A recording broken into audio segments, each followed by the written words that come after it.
በጣም ነው የምወደው። በቃ ኦብሰስ ከልጅነት ጀምሮ አባቴ ሲኒማ ውስጥ ያስመጣኝ ነበረ። ላይክ ከዓለም ሙሉ የሚያስደስት ምንድነው ብትይ መኪና መግዛት ያስደስታል፣ ልብስ፣ አየር ውስጥ መግባት። የምወደው ነገር ፊልም ውስጥ መግባት፣ ሲኒማ። እግዚአብሔር ነው ሁሌም ማታ ማታ ከአባቴ ጋር ሙቪ አይ ነበረ። 5 ሲዝን ያለው የሆነ ፕሪዝን ብሬክ የሚባል አለ ማለት ነው። በጣም ትልቁ ሾው ነው። እሺ 5 ሲዝን ለመጨረስ ብዙ ሰው ወራት ይፈጅበታል፣ 1 ወር ምናምን። እኔና አባቴ ስንት ነው የፈጀብን? እሺ ገምቼ 5 ቀን። ለሊቱ ሙሉ አንተኛ በቃ እያየን ምናምን።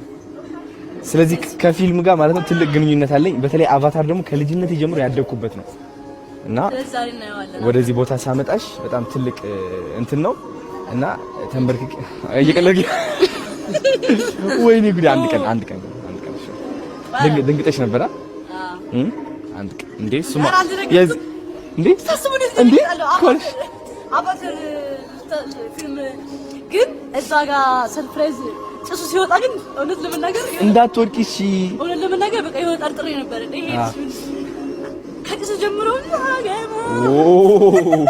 አክቹሊ የዛን ቀንማ ስሚኝ ጋር እንደዚህ አይደለም የሚሆነው። እሱ ተአምር ነው የሚፈጠረው። ታይቶ ነው። አይ ፕሮሚስ ዩ። ጠብቁ እሺ። ላንቺ ልዕልት እንዴት አድርጌ በዚህ ብቻ